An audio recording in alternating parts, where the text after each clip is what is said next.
የጌታ ጸጋና ሰላም ይብዛላችሁ። እንዴት አዳራችሁ? እንዴት ቆያችሁ? ሁሉ ሰላም ነው? ከኔ ጋራ ከጌታ ምሕረትና ቸርነት የተነሳ ሁሉ ሰላም ነው፣ መልካም ነው። እግዚአብሔር ረድቶን የሮሜ ምዕራፍን ጨርሰን ትናንትና ዛሬ ደግሞ የመጀመሪያይቱ የሐዋርያው ጳውሎስ መልእክት ወደ ቆሮንቶስ ሰዎች ላይ ደርሰናል። ጌታ ስሙ ለዘላለም ይባረክ። የረዳን ያገዘን በአቅሙ በብርታቱ የረዳን ጌታ ስሙ ይባረክ። ምክንያቱም ሰው በኃይሉ አይበረታም ተብሎ ተጽፏልና መጀመሪያ አንብቤ ድራፍት ውስጥ ሴቭ አድርጌ ነበረ። ዋይፋይ ስላልነበረኝ እንዴት እንደጠፋ አላቅም። ጌታ ይባረክ። በክርስቶስ ኢየሱስ ስም አነባለሁ። በእግዚአብሔር ፈቃድ የኢየሱስ ክርስቶስ ሐዋርያ ሊሆን የተጠራ ጳውሎስ ወንድሙም ሶስተንስ በቆሮንቶስ ላለች የእግዚአብሔር ቤተ ክርስቲያን በክርስቶስ ኢየሱስ ለተቀደሱት የእነርሱና የእኛ ጌታ የሆነውን የጌታችን የኢየሱስ ክርስቶስ ስም በየስፍራው ከሚጠሩት ሁሉ ጋር ቅዱሳን ለመሆን ለተጠሩት ከእግዚአብሔር ከአባታችን ከጌታም ከኢየሱስ ክርስቶስ ጸጋና ሰላም ለእናንተ ይሁን። በክርስቶስ ኢየሱስ ስላመናችሁ በተሰጣችሁ በእግዚአብሔር ጸጋ ምክንያት ሁል ጊዜ ስለ እናንተ አምላክን አመሰግናለሁ። ለክርስቶስ መመስከሬ በእናንተ ዘንድ እንደጸና በነገር ሁሉ በቃልም ሁሉ በእውቀትም ሁሉ በእርሱ ባለጠጎች እንድትሆኑ ተደርጋችኋልና እንደዚህ የጌታችንን የኢየሱስ ክርስቶስ መገለጥ ስትጠባበቁ አንድ የጸጋ ስጦታ እንኳን አይጎድልባችሁም። እርሱም ደግሞ በጌታችን በኢየሱስ ክርስቶስ ቀን ያለ ነቀፋ እንድትሆኑ እስከ ፍጻሜ ድረስ ያጸናችኋል። ወደ ልጁ ወደ ጌታችን ወደ ኢየሱስ ክርስቶስ ኅብረት የጠራችሁ እግዚአብሔር የታመነ ነው።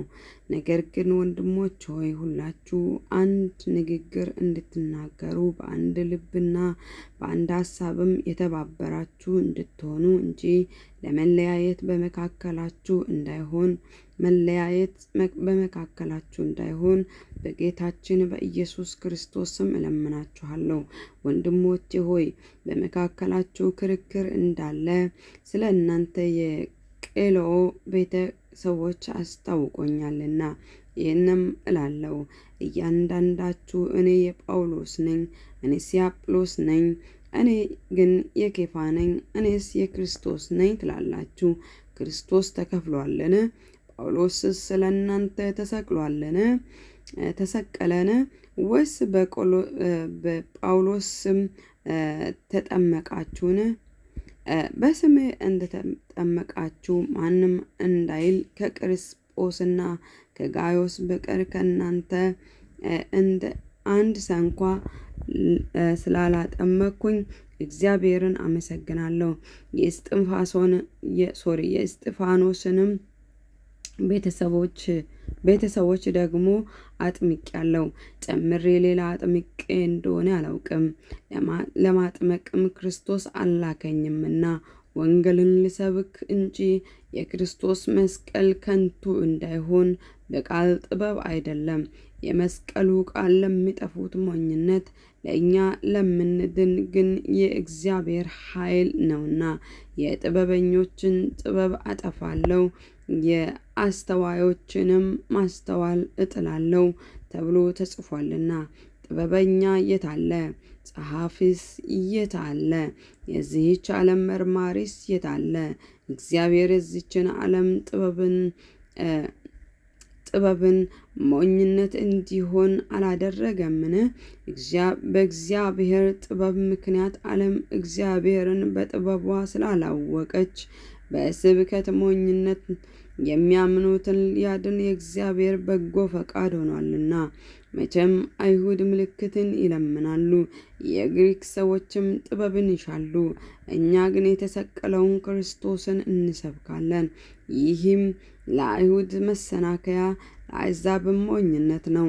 ለተጠሩት ግን አይሁድ ቢሆኑ የግሪክ ሰዎች ቢሆኑ የእግዚአብሔር ኃይልና የእግዚአብሔር ጥበብ የሆነው ክርስቶስ ነው። ከሰው ይልቅ የእግዚአብሔር ሞኝነት ይጠበባልና የእግዚአብሔርም ድካም ከሰው ይልቅ ይበረታልና። ወንድሞች ሆይ መጠራታችሁን ተመልከቱ። እንደ ሰው ጥበብ ጥበበኞች የሆኑ ብዙዎች፣ ኃያላን የሆኑ ብዙዎች፣ ባለአባቶች የሆኑ ብዙዎች አልተጠሩም። ነገር ግን እግዚአብሔር ጥበበኞችን እንዲያሳፍር የዓለምን ሞኝ ነገር መረጠ። ብርቱንም ነገር እንዲያሳፍር እግዚአብሔር የዓለምን ደካማ ነገር መረጠ። እግዚአብሔርም የሆነውን ነገር እንዲያጠፋ የዓለምን ምናምንተ ነገር የተናቀውንም ነገር ያልሆነውንም ነገር መረጠ። ሥጋን የለበሰ ሁሉ በእግዚአብሔር ፊት እንዳይመካ፣ ነገር ግን የሚመካ በእግዚአብሔር ይመካ እንደተጻፈ ይሆን ዘንድ ከእግዚአብሔር ዘንድ ጥበብንና ጽድቅን ቅድስናም ቤዛነትም በተደረገልን በክርስቶስ ኢየሱስ የሆናችሁ ከእርሱ ነው። ጌታ ኢየሱስ ስሙ ለዘላለም ይባረክ። ይህንን የጻፈው ሐዋርያው ጳውሎስ ወደ ቆሮንቶስ ሰዎች የጻፈው ደብዳቤ ነው። በመጀመሪያ በእግዚአብሔር ፈቃድ የኢየሱስ ክርስቶስ ሐዋርያ ሊሆን የተጠራ ጳውሎስ ብሎ ይናገራል። ይሄ ማለት በእኛ ዘመን ሐዋርያ ሳይሆኑ ሐዋርያ የሆኑት እንዳሉ፣ እንዲሁ ደግሞ በክርስቶስ ሐዋርያ የሆኑትና በክርስቶስ ሐዋርያት ያልሆኑ እንዳሉ ልንረዳ ያስፈልጋል። ሐዋርያው ጳውሎስ ሲጠራ የተጠራበትን መጠራት እያንዳንዳችን መጽሐፍ ቅዱስን ያነበበ ሰው በደንብ ያውቀዋል። ኢየሱስ ክርስቶስን የሚሰብኩትን የሚያሳድድ እንዲሁ ደግሞ የሚገርፋቸው ብዙ የሚያሰቃይ ጳውሎስ ከነሱ ጋር የሚተባበር እንዲሁም ደግሞ ሲገድሉም የሚተባበር ነበረ። ነገር ግን ክርስቶስ ኢየሱስ ለራሱ ለወንጌል ሲጠራው በጠራበት መንገድ በመንገድ ላይ እነኛን ቅዱሳንን ለማሳደድ ወይንም የሚሰብኩትን ስለ ክርስቶስ የምናገር የትኛውንም ሰው የሚያስር ሰው ነበረ። ነገር ግን ኢየሱስ ክርስቶስ በመንገድ ላይ ተገናኘው። ሃሌሉያ! ዛሬም አሳዳጁን የሚወድ ክርስቶስ ብቻ ነው። እኔና እናንተም አይታወቀንም እንጂ በብዙ መንገድ ክርስቶስን እናሳድዳለን። ለእኛ አይታወቀንም እንጂ ክርስቶስን ከምናሳድድ ብዙዎች ክርስቶስን እናሳድዳለን። ዛሬም ዘመን ክርስቶስን የሚያሳድዱ አሉ። ነገር ግን ለጌታ የሚያስፈልጉ ጌታ ያገኛችሁ። አሜን። ጌታ ያገኘን እና በጌታ ፈቃድ ሐዋርያ የሆነ ብሎ ሲናገር እግዚአብሔር ነው የመረጠው እንጂ ጳውሎስን ማንም መርጦት አይደለም። ለምን ታሳደዳኛለህ ብሎ በመንገድ ላይ ተገናኝቶ አይኑን አሳውሮ ሰዎች መርጦት ወደ ሐናንያ ነው ወደ ሐናንያ እንደዛ ነው ስሙ ወሰዱት። እንደዚሁም ደግሞ እሱ ከጸለየ አይኑ ይከፈታል ብሎ ከዛ በኋላም ወንጌልን መስበክ ጀመረ። በክርስቶስ ኢየሱስ በኩል ነው ወንጌላዊ ወይንም ሐዋርያ የሆነው እንጂ በራሱ ፈቃድ አይደለም፣ በሰውም ፈቃድ አይደለም፣ ሰዎች እጅ ጽኖም አይደለም። ዛሬም ጌታ ያገኘን። አሜን። እሱ በሚገባን መንገድ ይናገረን፣ በሚገባን መንገድ እሱ ያስተምረንና ወደ ራሱ ይመልሰን። ቀናችሁ ብሩክ ይሁን።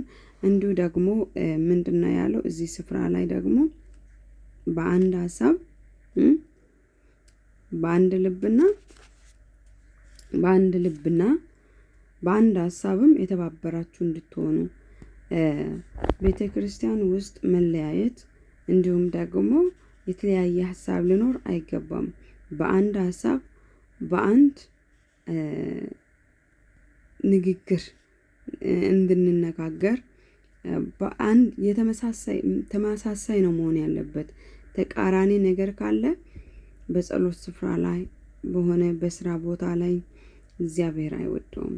ደቂቃ አልቋል።